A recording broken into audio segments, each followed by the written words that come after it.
ठीक है, तो यूनिट नंबर 2 है विजुअल बेसिक कीवर्ड्स। ठीक है, अब यहाँ पे यूनिट नंबर 2 में जितने भी चीजें हम लोग देखेंगे, ठीक है, सब के सब हम लोग कंसोल पे सीखेंगे। ठीक है, कैसे सीखेंगे?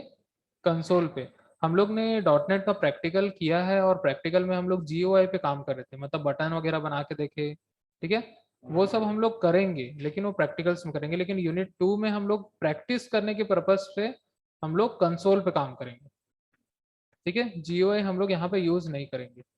ठीक है, तो सबसे पहला टॉपिक है यूनिट नंबर 2 में डॉटनेट कीवर्ड्स। ठीक है, कीवर्ड से हम लोग क्या समझते हैं?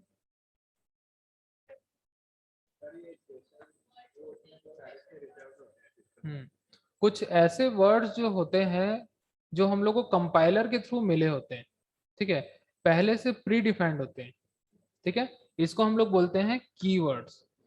ए keyword is a reserve words with special meanings in the compiler whose meaning can be changed, sorry can not be change. ठीक है, कुछ ऐसे रिजर्व वर्ड्स होते हैं जिनके स्पेशल मीनिंग्स होते हैं। ठीक है, और उसको हम लोग कभी भी चेंज नहीं कर सकते हैं। ठीक है, जैसे इंग्लिश के वर्ड्स होते हैं, इंग्लिश के वर्ड्स कभी भी चेंज नहीं कर सकते हम लोग। ठीक है, उसका ग्रामर जो है वो पहले से डिफाइन किया गया है। ठीक है, सारी चीज पहले से डिफाइन की गई है। ठीक है, सभी वर्ड्स के अलग अलग मीनिंग होते हैं। तो वैसे ही अगर हम लोग एक कंपाइलर को डिजाइन करते हैं, ठीक है, तो उसमें हम लोग प्री डिफाइंड कुछ वर्ड्स हम लोग पहले से दे देते हैं जिसका एक स्पेशल मीनिंग होगा, और उसको कभी भी हम लोग चेंज नहीं करेंगे। ठीक है, therefore these keywords cannot be used as identifiers in VB.NET programming such as class name, variable, function, module, etc. ठीक है, यहाँ पे जितने भी कीवर्ड्स अवेलेबल होंगे उसको हम लोग आइडेंटिफायर मतलब किसी के भी नेम्स, चाहे वो क्लास नेम के हो, वेरिएबल हो, फंक्शन हो, मॉड्यूल हो, या फिर कुछ भी और हो। ठीक है, किसी के भी हम लोग आइडेंटिफायर्स जैसा यूज नहीं कर सकते। ठीक है, मतलब सीधी सी बात है, सिर्फ हम लोग इसका इस्तेमाल कर सकते हैं, लेकिन हम लोग सेम नेम किसी का नहीं रख सकते। ठीक है, तो इतने सारे कीवर्ड्स यहाँ पे अवेलेबल है। ठीक है, ये सब बेसिक कीवर्ड से बहुत सारे कीवर्ड्स अवेलेबल होते हैं। ठीक है, अराउंड 1000 प्लस कीवर्ड्स इसके अंदर पहले से होंगे। ठीक है, जैसे add handler, address of alias, and, as, boolean, byte, byval, call, case, catch, C bool, C B type. ठीक है, इस टाइप से बहुत सारे पहले से हम लोग के पास कीवर्ड्स अवेलेबल होते हैं, जिसको हम लोग को यूज करना है अपने प्रोग्राम में, और हम लोग को क्या करना है? प्रोग्राम बनाना है। ठीक है, तो ये इतने सारे कीवर्ड्स है, कुछ याद रख लो, अगर एग्जाम में आता है तो कुछ 2 4 5 कीवर्ड्स याद रख लेंगे, या फिर 10 कीवर्ड्स याद रख लेना। ठीक है, वैसे भी सब याद ही हो जाएगा, जैसे प्रोग्राम बनाते जाएंगे ऑटोमेटिकली याद हो जाएगा। ठीक है, ठीक है, तो ये हो गया कीवर्ड्स। ठीक है, इस टाइप का हम लोग प्रोग्राम बनाएंगे। ठीक है, मैं अभी प्रोग्राम नहीं बता रहा हूँ। ठीक है, प्रोग्राम हम लोग आगे देखेंगे, कुछ इस प्रकार का हम लोग बनाते हैं कंसोल में। ठीक है, जैसे जीयूआई में हम लोग आउटपुट मिलता था, वैसे यहाँ पे भी हम लोग करेंगे। जैसे C programming C plus plus में किए थे ना, वैसे वीबी में भी होता है कंसोल पे। ठीक है, तो नेक्स्ट आते हैं हम लोग वीबी डॉट नेट आइडेंटिफायर्स। ठीक है, वीबी डॉट नेट आइडेंटिफायर्स। ठीक है, तो आइडेंटिफायर्स में क्या करेंगे हम लोग? आइडेंटिफायर्स मतलब क्या होता है? किसी का भी नेम।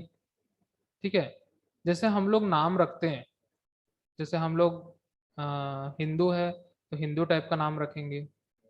ठीक है, कोई क्रिश्चियन है तो क्रिश्चियन टाइप का नाम रहता है। ठीक है, उन लोगों का थोड़ा पैटर्न चेंज हो जाता है, नाम वही रहता है, वैसे ही रहता है, थोड़ा चेंज हो जाता है। ठीक है, तो वैसे ही यहाँ पे हम लोग हर चीज के लिए अलग अलग टाइप का नेम यूज करते हैं, लेकिन सबके नेम में कुछ ना कुछ हम लोग कन्वेंशन यूज करते हैं। कन्वेंशन मतलब लिखने का तरीका होता है।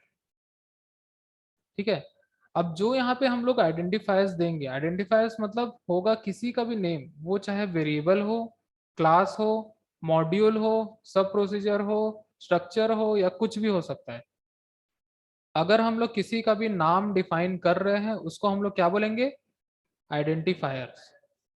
ठीक है, as the name defines, an identifier is used to identify the name of variable, function, class or any other user defined elements in the program। ठीक है, कुछ भी चीज अगर यूजर डिफाइंड है तो यूजर हमेशा उसका कोई ना कोई नाम रखेगा। ठीक है, an identifier should be the combination of letter, digit and underscore. ठीक है, आइडेंटिफायर्स में क्या हो सकते हैं, या तो कुछ डिजिट्स हो सकते हैं, अल्फाबेट्स हो सकते हैं या अंडरस्कोर हो सकता है। ठीक है, इसी के कॉम्बिनेशन पे ही हम लोग बनाएंगे। ठीक है, जो अंडरस्कोर भी होता है वो क्या होता है, वो भी एक कैरेक्टर है। ठीक है, अब यहाँ पे कुछ रूल्स होते हैं बनाने के। ठीक है, तो यहाँ पे कुछ रूल्स हम लोग डिस्कस कर लेते हैं। The first character of N identifier must start with an alphabet और अंडरस्कोर। हमेशा जो पहला कैरेक्टर होगा, ठीक है, आइडेंटिफायर का, हमेशा या तो कोई अल्फाबेट होगा या तो कोई अंडरस्कोर होगा। ठीक है, कभी भी हम लोग लेटर से स्टार्ट नहीं करेंगे। ठीक है, that could be followed by any sequence of digits 0 to 9, letter और अंडरस्कोर। ठीक है, हम लोग स्टार्ट कैसे करेंगे, अल्फाबेट से करेंगे या अंडरस्कोर से स्टार्ट करेंगे, और उसके बाद में हम लोग कोई भी डिजिट्स ले सकते हैं, लेटर ले सकते हैं, अंडरस्कोर ले सकते हैं। हाँ, केस सेंसिटिव भी होता है। ठीक है, सेकंड पॉइंट है, an identifier should not contain any reserve keywords. Identifier में कोई भी कीवर्ड्स नहीं होने चाहिए। ठीक है, जैसे हम लोग इफ नाम से बना लिए, ठीक है, तो वैलिड नहीं होगा। ठीक है, थर्ड पॉइंट है, it should not start with any digit. कोई भी डिजिट से, मतलब कोई भी नंबर से स्टार्ट नहीं होना चाहिए। पॉइंट नंबर 4 है, it should not more than 51 characters. ठीक है, मैक्सिमम कैरेक्टर्स की लिमिट 51 है यहाँ पे, मतलब 51 कैरेक्टर्स से ज्यादा यहाँ पे नहीं होने चाहिए। ठीक है, सारे चीज नोट्स में मिलेंगे। ठीक है, इसको मैं अपलोड करूंगा ऐप में। ठीक है, लिखना चाहो तो लिख सकते हो, नहीं भी लिखना चाहो तो वहां से प्रिंट आउट करा लेना। उसका तरीका बताऊंगा मैं, पीडीएफ वगैरह भेज दूंगा। ठीक है, फिर है, an identifier can contain two underscore but should not be consecutive. दो अंडरस्कोर हो सकता है लेकिन साथ में नहीं हो सकता। ठीक है, बैक टू बैक दो अंडरस्कोर हम लोग नहीं लगा सकते। क्लियर। पॉइंट नंबर 6 है, it should not include any commas और white spaces in between characters. ठीक है, जब भी हम लोग कैरेक्टर्स लिखेंगे उसमें, तो कोई भी हम लोग को कॉमा नहीं लगाना है और वाइट स्पेसेस नहीं देना है। मतलब जो भी लिखना है लगातार लिखना है। ठीक है, अब यहाँ कुछ हम लोग देखते हैं, जैसे वैल्यू हम लोग लिखे। ठीक है, ये क्या है, वैलिड है। ए हमने लिखा, ये भी वैलिड है। REC1 हमने लिखा, ये भी वैलिड है। ठीक है, माई डेटा यहाँ बीच में हम लोग ने अंडरस्कोर लगाया है, ये भी वैलिड है। मार्क्स हमने लिख लिया, ये भी वैलिड है। नम हमने लिख लिया, ये भी वैलिड है। तो ये सारे वैलिड है। अब इनवैलिड आइडेंटिफायर्स कैसे होंगे, जैसे 5BE हमने लिख दिया। ठीक है, डिजिट से स्टार्ट हुआ, मतलब इनवैलिड हो गया। ठीक है, उसके बाद यहाँ पे क्लास कॉमा शेयर्ड ऐसे लिख दिया हमने। क्लास एक कीवर्ड है, ठीक है, शेयर्ड भी एक कीवर्ड है। ठीक है, और साथ में इसको कॉमा से भी कर दिए तो ये इनवैलिड हो गया। कीवर्ड्स को वैसे भी यूज नहीं करना है, कॉमा भी हम लोग नहीं लगा सकते। ठीक है, फिर उसके बाद हम लोग स्पेशल सिंबल भी हम लोग यूज नहीं कर सकते हैं। @ हैश स्टार, इस टाइप से हम लोग को कोई भी स्पेशल सिंबल्स भी नहीं लगाना है, तो ये भी इनवैलिड हो जाएगा। फिर उसके बाद हम लोग वाइट स्पेसेस नहीं दे सकते हैं। एवरेज मार्क्स ऐसे लिखे, उसके बीच में क्या लगा दिए, स्पेस लगा दिए। ठीक है, it should not contain any blank space. Clear. तो आइडेंटिफायर्स क्या होते हैं, किसी के भी नेम हो सकते हैं, चाहे वो वेरिएबल हो, क्लास हो, प्रोसीजर हो, फंक्शन हो। किसी का भी अगर हम लोग नेम रखेंगे उसको हम लोग बोलेंगे आइडेंटिफायर।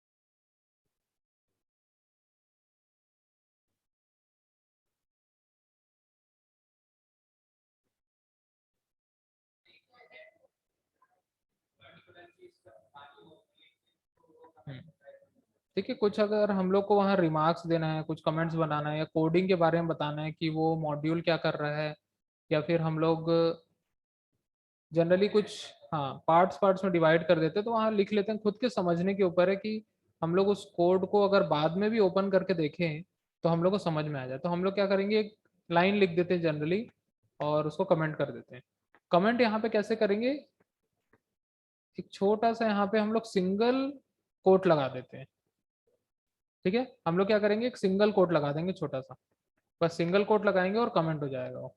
ठीक है, अब वो लाइन कभी भी एग्जीक्यूट नहीं होगा।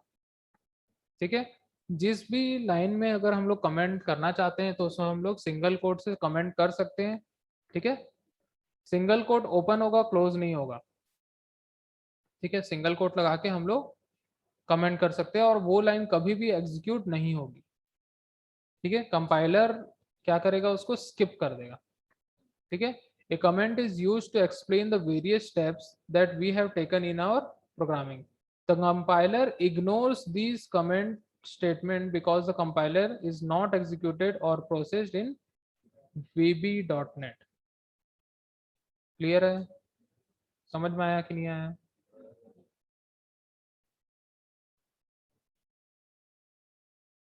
ठीक है, इस प्रोग्राम में हम लोग ने एक फाइल क्रिएट किया, कंसोल फाइल है ये, circle.vb।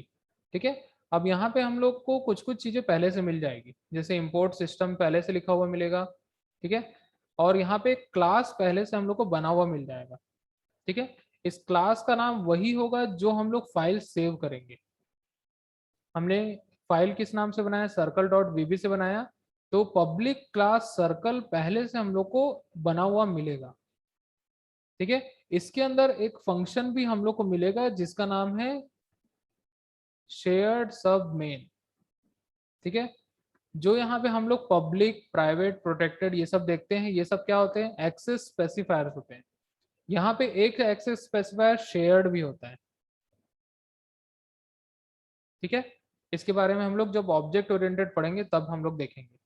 ठीक है, तो दो चीजें हम लोग को पहले से मिलेगी, एक मिलेगा क्लास, ठीक है, और दूसरा मिलेगा मेन। ठीक है, ये एक प्रकार का सब प्रोसीजर होता है। ठीक है, सब प्रोसीजर और फंक्शन दोनों में डिफरेंस होता है। फंक्शन हमेशा वैल्यूज को रिटर्न करता है, चाहे वो एम्प्टी वैल्यू हो या फिर कोई एक्चुअल वैल्यू हो। ठीक है, तो हमेशा कोई वैल्यू को रिटर्न करेगा। लेकिन सब प्रोसीजर क्या करता है, ये कोई भी वैल्यू रिटर्न नहीं करेगा, लेकिन कुछ ना कुछ टास्क परफॉर्म करने के काम आता है। ठीक है, इसको हम लोग बोलते हैं प्रोसीजर। प्रोसीजर का मतलब होता है कोई एक सीक्वेंस ऑफ स्टेप्स होता है। ठीक है, मतलब कुछ कोडिंग का एक सीक्वेंस होगा और उसी में वो एग्जीक्यूट होगा, लेकिन कोई वैल्यू रिटर्न नहीं करेगा। ठीक है, आया समझ में? चलो, यहां में हम लोग एक सर्कल का एरिया निकाल रहे हैं। ठीक है, तो सबसे पहले हम लोग क्या करेंगे, एक वेरिएबल बना लिए। वेरिएबल वैसे ही बनेगा जैसे हम लोग बनाते हैं, डिम रेडियस एज इंटीजर, और इसको हम लोग 10 से इनिशियलाइज कर दिए। ठीक है, अब यहाँ पे हम लोग एक फंक्शन बनाए। ठीक है, हमने लिखा public function set circle as double. ठीक है, पब्लिक क्या है, एक्सेस स्पेसिफायर है, फंक्शन एक कीवर्ड है। इससे ये पता चलेगा कि हम इस सेट सर्कल नाम का एक फंक्शन क्रिएट कर रहे हैं। और डबल क्या है, उसका रिटर्न टाइप है। डबल क्या है, रिटर्न टाइप है। ठीक है, क्योंकि फंक्शन आप लोग पहले से पढ़ चुके हो C++ में। ठीक है, तो समझ सकते हो कि क्या क्या चीजें होती है। ठीक है, एक्सेस स्पेसिफायर होता है, कीवर्ड होता है, और उसका फंक्शन का नेम होगा और फंक्शन ब्रैकेट होगा। ये ब्रैकेट मतलब जो पैरेंथेसिस हम लोग लगाए हैं, वो क्या क्यों लगाएंगे, क्योंकि हम लोग वहां कुछ ना कुछ पैरामीटर लेने वाले हैं या आर्गुमेंट्स हम लोग लेने वाले हैं। ठीक है, उसके लिए हम लोग वहां पे पैरेंथेसिस लगाते हैं। ठीक है, और यहाँ एज डबल हम लोग इसलिए लगाए क्योंकि यहाँ पे हम लोग को कोई वैल्यू रिटर्न करनी है। ठीक है, अब उसके बाद यहाँ पे हमने एक वैल्यू लिया, मतलब एक क्या ले लिया, एक वैल्यू लिया। ठीक है, मतलब एक वेरिएबल ले लिया हमने। सेट सर्कल नाम का एक हमने वेरिएबल लिया, इसमें हम लोग फॉर्मूला अप्लाई कर लिए, ठीक है, 2 पाई r, इसमें हम लोग सरकमफ्रेंस निकाल रहे हैं, ठीक है, सरकमफ्रेंस हम लोग निकाल रहे हैं 2 पाई r, ठीक है। रेडियस वैल्यू हम लोग कहाँ से मिलेगी, हम लोग यहाँ वैल्यू इनिशियलाइज कर चुके हैं, तो 2 मल्टीप्लाई बाई 3.14 मल्टीप्लाई बाई 10, ठीक है। यहाँ से वैल्यू कैलकुलेट होगी और वो हम लोग को इस सेट सर्कल में मिलेगी, ठीक है। अब यहाँ पे function is use to return some value, ठीक है, ये फंक्शन क्या कर रहा है, एक वैल्यू रिटर्न करेगा। अब कौन सी वैल्यू रिटर्न करेगा, सेट सर्कल वैल्यू रिटर्न करेगा। हमने यहाँ पे कोई भी रिटर्न स्टेटमेंट नहीं लिखा है अभी तक, ठीक है। अब वैल्यू कैसे रिटर्न करेगा वो आगे देखेंगे, ठीक है। फंक्शन एंड हो गया, फंक्शन यहाँ स्टार्ट हुआ था और एंड फंक्शन से वो फंक्शन कंप्लीट हो चुका है, मतलब इस फंक्शन का स्कोप कहाँ से कहाँ तक है, यहाँ से एंड फंक्शन तक ही है। इसके अंदर जो भी लाइन लिखेंगे वो सिर्फ और सिर्फ यहीं तक एक्सेस किए जा सकते हैं, ठीक है। अब उसके बाद आते हैं हम लोग एक और, यहाँ पे हम लोग ने प्रोसीजर बनाए, ठीक है। हम लोग फंक्शन भी बना सकते हैं, प्रोसीजर भी बना सकते हैं। अगर हम लोग को लग रहा है कि वैल्यू वहां से रिटर्न होगी तो हम लोग क्या करेंगे, फंक्शन बना लेंगे। अगर जहां पे लग रहा है हम लोग को वैल्यू रिटर्न नहीं करना है तो हम लोग एक सब प्रोसीजर बनाएंगे, ठीक है। हम लोग ने यहाँ पे लिखा कंसोल डॉट राइट, ठीक है, कंसोल डॉट राइट हमने लिखा और यहाँ पे लिखा रेडियस इज, और यहाँ पे हमने दे दिया 0, ठीक है, कॉमा देके यहाँ पे लिख लिया रेडियस। अब जो हमने यहाँ पे रेडियस नाम का एक वेरिएबल क्रिएट किया था, ठीक है, इसमें हो सकता है कि मल्टीपल वैल्यूज हो, लेकिन इसमें हम लोग मल्टीपल वैल्यूज कभी नहीं डाल सकते, ठीक है। लेकिन जब हम लोग इसको एक्सेस करेंगे तो इंडेक्स वैल्यू से एक्सेस करेंगे। कैसे एक्सेस करेंगे, इंडेक्स वैल्यू से, ठीक है। इंडेक्स वैल्यू यहाँ पे 0 है, ठीक है, क्या है, 0 है, ठीक है। सिंपल सी बात, ऐसा समझो जब भी हम लोग वेरिएबल की वैल्यू को एक्सेस करेंगे यहाँ पे क्या लिखेंगे हम लोग, कर्ली ब्रेसेस के अंदर 0 लिख देंगे, ठीक है। तो इस रेडियस की वैल्यू कहाँ प्रिंट होगी, यहाँ पे प्रिंट हो जाएगी जहां पे ये 0 लिखा हुआ है, मतलब जहां पे ब्रैकेट के अंदर 0 लिखा है वहां पे वो प्रिंट कर देगा, ठीक है। हाँ, रेडियस इज टू 10 आ जाएगा, ठीक है। फिर उसके बाद क्या हो रहा है, कंसोल डॉट राइट लाइन हम लोग लिखते हैं, ठीक है। तो यहाँ पे लिखे हम लोग सरकमफ्रेंस ऑफ सर्कल, ठीक है, और यहाँ पे हम लोग लिखिए 0, ठीक है। कॉमा देके यहाँ पे हम लोग ने किसको कॉल किया है, फंक्शन को कॉल किया है, सेट सर्कल फंक्शन को हमने यहाँ पे कॉल किया है, ठीक है। फंक्शन बना के ऐसे ही नहीं छोड़ देंगे, एग्जीक्यूट कब होगा फंक्शन, जब उसको हम लोग कॉल करेंगे, ठीक है। अब यहाँ पे सेट सर्कल फंक्शन जो है एक वैल्यू रिटर्न कर रहा है, यहाँ पे हम लोग को रिटर्न स्टेटमेंट नहीं लिखना होता है, ठीक है।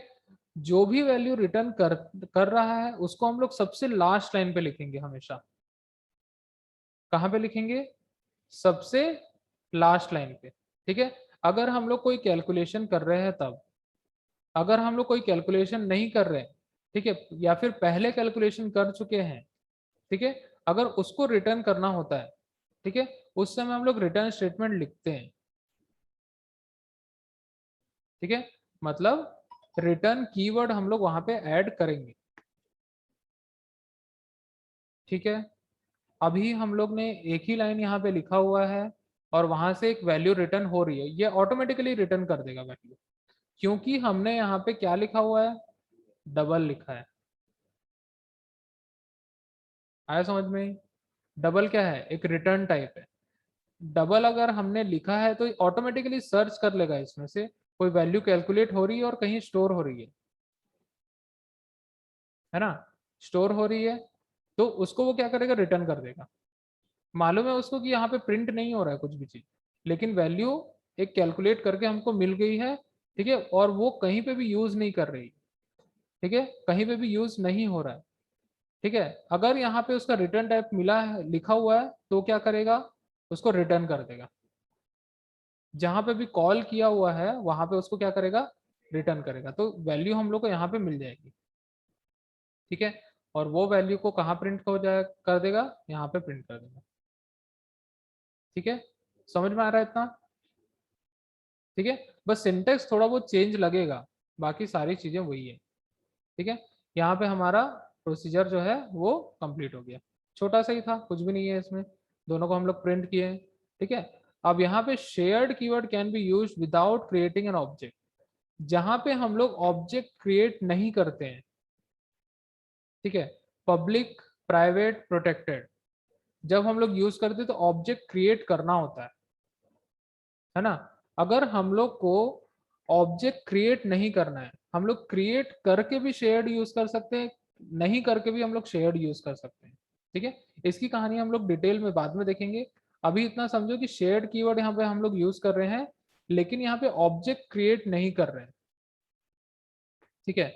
ऑब्जेक्ट क्रिएट नहीं कर रहे हैं, किसका नहीं कर रहे हैं हम लोग ऑब्जेक्ट क्रिएट,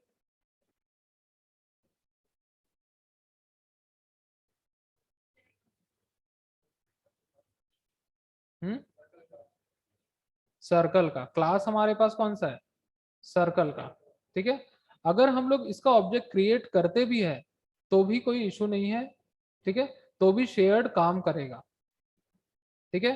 तो अगर हम लोग शेयर्ड कीवर्ड यूज करते हैं कहीं पे भी, तो हम लोग ऑब्जेक्ट क्रिएट कर भी सकते हैं और नहीं भी कर सकते हैं, ठीक है। लेकिन इस प्रोग्राम में ऑब्जेक्ट क्रिएट किया हुआ है, ठीक है।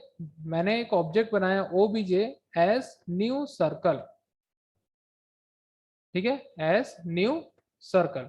उसके बाद हमने जैसा डॉट ऑपरेटर लगा के हम कॉल करते हैं वैसे हमने इसको कॉल कर दिया, ठीक है, ओबीजे डॉट सेट सर्कल, क्योंकि ये सारा हम लोग क्लास के अंदर में ही हम लोग डिफाइन किए, वेरिएबल और फंक्शन और सब प्रोसीजर, सारा चीज हम लोग किसमें डिफाइन किए, क्लास के अंदर हम लोग किए, ठीक है। क्लास एंड कहाँ हो रहा है, सबसे लास्ट, यहाँ पे एंड हो रहा है, ठीक है। उसके अंदर ही यहाँ पे हमने क्या बनाया है, मेन प्रोसीजर बनाया है, ठीक है। हमने एक ऑब्जेक्ट बना लिया, ऑब्जेक्ट कैसे बनाएंगे, dim OBJ as new circle, जैसा हम वेरिएबल डिक्लेयर करते हैं, ठीक है, वैसे ही हम लोग यहाँ ऑब्जेक्ट को भी डिक्लेयर करेंगे, ठीक है। डिम मतलब डायमेंशन, ठीक है, ओबीजे ऑब्जेक्ट का नेम है, एज उसका डेटा टाइप क्या है, सर्कल, ठीक है। और न्यू कीवर्ड से क्या होगा, न्यू कीवर्ड से वहां पे ऑब्जेक्ट जो है, ऑब्जेक्ट जो है वो क्रिएट किया जाएगा, मतलब उसको मेमोरी अलोकेट किया जाएगा। आया समझ में, जब तक न्यू कीवर्ड नहीं लिखेंगे मेमोरी नहीं मिलने वाला उसको, मेमोरी कब मिलेगा, जब न्यू कीवर्ड हम लोग वहां लिखेंगे, ठीक है। अब आता है सेट सर्कल को कॉल कैसे करेंगे, हम लोग कैसे कॉल करेंगे, डॉट ऑपरेटर के थ्रू। हम लोग ऑब्जेक्ट का नाम लिखे, डॉट लगाए और लिखे सेट सर्कल, इससे क्या होगा, ये जो सेट सर्कल नाम का हमने एक फंक्शन बनाया है वो कॉल हो जाएगा, ठीक है। तो एक बार हमने यहाँ पे कॉल किया, दूसरी बार यहाँ पे कॉल किया है, ठीक है। फिर उसके बाद हमने डिस्प्ले को कॉल किया है, ठीक है, ओबीजे डॉट डिस्प्ले, ठीक है। अब यहाँ पे देखो सबसे पहले ये वाला लाइन एग्जीक्यूट होगा, कंट्रोल कहाँ पे जाएगा, यहाँ पे चले जाएगा सेट सर्कल, और यहाँ पे वैल्यू को पुट करेगा और हम लोग को एक सेट सर्कल नाम के वेरिएबल पे एक वैल्यू रिटर्न होगी, ठीक है। जो भी वहां से कैलकुलेशन होगा, ठीक है, उसको हम लोग को रिटर्न करके मिलेगा, ठीक है। और जब हम लोग डिस्प्ले को कॉल करेंगे, यहाँ पे नेक्स्ट क्या कॉल हुआ है, डिस्प्ले कॉल हुआ है, ठीक है। डिस्प्ले कॉल हुआ है और ये डिस्प्ले के अंदर हमारे पास दो लाइन प्रिंट हो रहा है, ठीक है, रेडियस इज, जो भी रेडियस है वो प्रिंट होगा, फिर उसके बाद सरकमफ्रेंस ऑफ सर्कल इज, जो भी यहाँ से वैल्यू मिलेगी वो प्रिंट होगी यहाँ पे, ठीक है। फिर उसके बाद नेक्स्ट लाइन पे क्या, कंसोल डॉट रीड की, कंसोल डॉट रीड की उसी प्रकार से काम करता है जैसे प्रोग्रामिंग इन सी में गेट सी एच काम करता है, ठीक है। जब तक स्क्रीन में कोई भी इनपुट नहीं जाएगा, मतलब पूरा आउटपुट वगैरह सारा चीज डिस्प्ले कर दिया, लास्ट में जब तक हम लोग कोई की प्रेस नहीं करेंगे तब तक वो वापस से कंट्रोल जो हमारा कोडिंग है वहां पे नहीं आएगा, मतलब कंसोल ओपन रहेगा। ठीक है, तो इस टाइप से कंसोल में हम लोग प्रोग्रामिंग करते हैं, काफी इजी होता है, कुछ भी चीज में ज्यादा चीज हम लोग को नहीं करना पड़ता है। ठीक है, वैसे GUI से ज्यादा इजी होता है। ठीक है, लेकिन हम लोग को कंसोल भी आना चाहिए। बहुत सारे प्रोग्राम्स जो होते हैं, बहुत सारे एप्लीकेशन जो होते हैं आज के डेट में भी कंसोल पे काम करते हैं। ठीक है, कंसोल पे काम करना बहुत इजी होता है और फास्ट होता है। यहाँ पे सिर्फ कोडिंग लिखनी है, वहाँ पे क्या करना है हम लोग को, बटन वटन बनाना है, उसके प्रॉपर्टीज सेट करना है, बहुत सारी चीजें करनी पड़ती है। यहाँ बस लिखते जाओ। ठीक है, तो इसको जब हम लोग रन करके देखेंगे उस समय और समझ में आ जाएगा कैसे हम लोग को लिखना है, कैसे रन करना है। ठीक है, क्लियर।